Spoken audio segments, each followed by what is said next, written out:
Hey guys, it's Zach. If you're enjoying the show, please go to the episode description and there's a link where you can text me directly. It's a one-man show. I promise I'll be the one responding and talking with you. I'd love to hear from you and get to know you. Tell me what you're enjoying about the show, hit me up with some recommendations for future episodes, or anything else you want to talk about.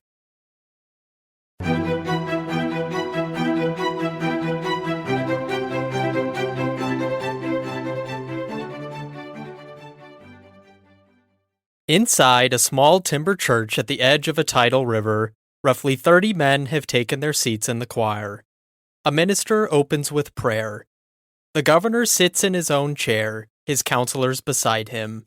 22 others have come carrying the authority of the settlements that chose them. Before they can do anything else, they must decide which of those men are allowed to stay. Welcome to Same Day, Different Century. I'm Zach. Today is July 30th. The colony that produced this meeting had not been built to hold one. Virginia was a commercial venture. In 1606, James I chartered a joint stock company of London investors, and the following spring, its ships put about 100 men ashore on a marshy peninsula. Authority belonged to a council named in London, which elected a president from among its own members. The arrangements generated arrests, depositions, and quarrels, and it did not keep people alive. In the winter of 1609 and 1610, the settlement's population fell from several hundred to roughly 60. In 2012, archaeologists at the site uncovered the remains of a teenage girl. A year later, Smithsonian forensic work found cut marks on the skull and jaw consistent with butchery, confirming the survival cannibalism that period accounts described, and that some later writers had doubted or treated as anti-company propaganda. London's answer to the collapse was concentration of power. A new charter in 1609 replaced the squabbling council with a single governor holding near total authority, and by 1611, the colony operated under a code known as the Laws Divine, Moral, and Martial. Stealing from the common store carried death. So did running away to the Powhatan towns. George Percy, who had governed the colony himself during the worst of the starving, recorded that Sir Thomas Dale had deserters hanged, burned, and broken on the wheel. Attendance at the church was compulsory twice daily. Virginia functioned under an exceptionally harsh military code. Around 1612, John Rolfe began cultivating a sweeter tobacco grown from the Caribbean seed, and within a few years the colony was shipping the leaf by the tens of thousands of pounds. Settlers could now make money. The company still could not. It had never paid a dividend, and by 1618, its shareholders had turned on the leadership of Sir Thomas Smythe. Sir Edwin Sandys led the faction that wanted him out, and Sandys had a diagnosis. The venture needed two things urgently: capital and people willing to sail to a place with a well-earned reputation for killing them. The remedy went out in November of 1618, a set of instructions to the incoming governor, Sir George Yeardley. Historians call it the Great Charter. It largely replaced martial governments with English common law. It granted 50 acres of land for every person whose passage to Virginia someone paid. The headright system, which made imported labor directly convertible into property. It organized the settlements into 4 boroughs, and it authorized an assembly of Burgesses, elected by the settlers, to sit with the governor and council and make laws for the colony. Historians divide on what drove Sandys. Some read him as a parliamentary reformer transplanting his politics across the Atlantic. Others read the reforms as recruitment, a corporation offering self-government the way it offered land, because both were cheaper than wages. The instructions arrived in Virginia carried by a man who had helped enforce the system they dismantled. Yeardley reached Jamestown in mid-April 1619. He had first come out in 1610, had served as deputy governor under the Martial Code, had gone home, and had been knighted before returning. He proclaimed the old laws void and called elections. 11 constituencies, the boroughs and the private plantations scattered along the James, each chose 2 burgesses. The franchise went to free adult men, with no property requirement recorded, which made it wide by English standards and narrow in fact. A large share of Virginia's English inhabitants were indentured servants, bound by contract, and ineligible to vote.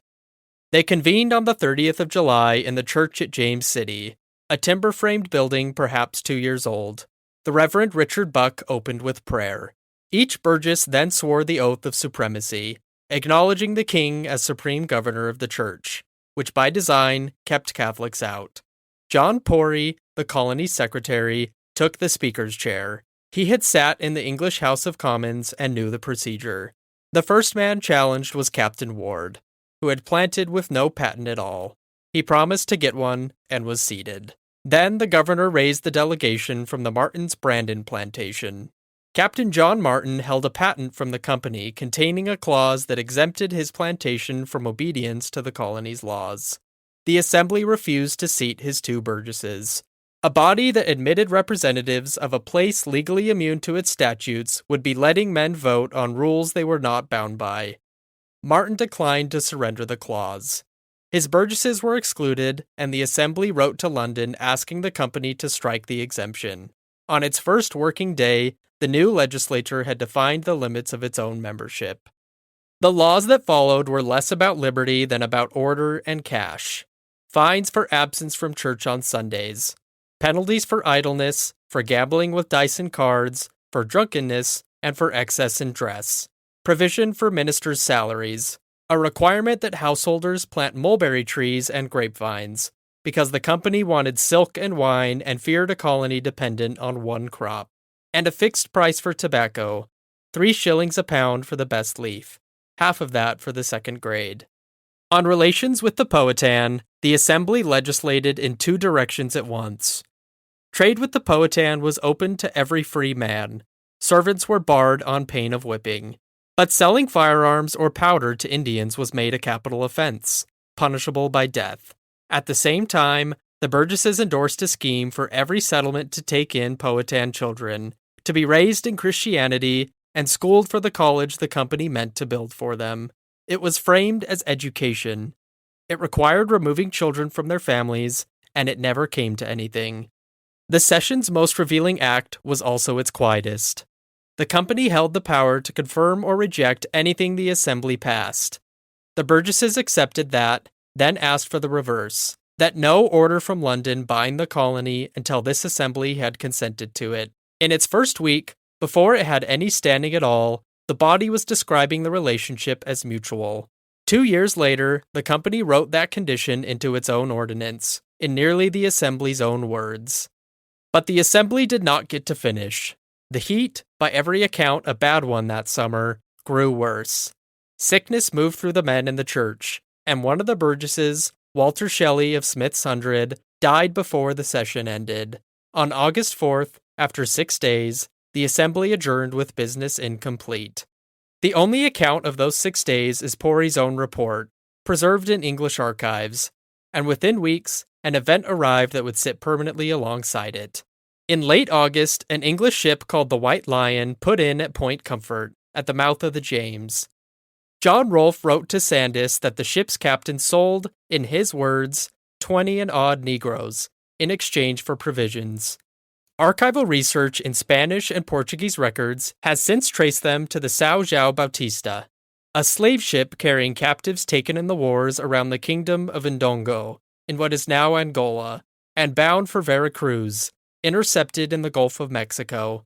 A second English ship, the Treasurer, arrived days later but sailed on to Bermuda with most of its captives, leaving at least one African, a woman later recorded as Angela. These were the first Africans on record anywhere in England's mainland colonies. Some historians emphasize that Virginia had no slave statutes in 1619, and that a handful of these people and their children later appear in the records holding land and suing in court, and that their condition resembled harsh servitude with an exit. Others argue they were held as property from the moment of sale, and that the silence of the law reflects the absence of any need to write it down. What is not disputed is what came next. Over the following decades, the same assembly that met in that church wrote the statutes that made slavery hereditary, racial, and permanent. The assembly's own survival was not assured either. In March of 1622, a coordinated Powhatan attack killed several hundred colonists, roughly a quarter of the English population. The disaster triggered an investigation in London, and in 1624, the Crown revoked the company's charter and took Virginia over directly. The king had no obligation to continue a legislature created by a bankrupt corporation, and for years, the Crown withheld a formal recognition. Governors summoned it anyway, because it was the mechanism through which taxes were levied and tobacco regulated, and by 1639, royal instructions acknowledged it outright. From there, the line runs, nearly unbroken, to the House of Burgesses and to the Virginia General Assembly. It's often called the birthplace of American democracy, but that description deserves some scrutiny. The body was created by a trading company to sell shares. Its acts required approval in London. It excluded servants, women, Africans, and the people whose land the colony occupied. And Spanish America had had municipal councils, some of them elected, for a century before. What happened in that church was narrower and more durable than the slogan suggests. For the first time in English America, elected colonists participated directly in making laws governing their own colony, and the habit outlasted the company, the charter, and the king. The Virginia General Assembly traces its origins to that week and describes itself as the oldest continuously operating legislature in the Western Hemisphere. That's same day, different century. I'm Zach. We'll be back tomorrow with another date, another story. Thanks for listening.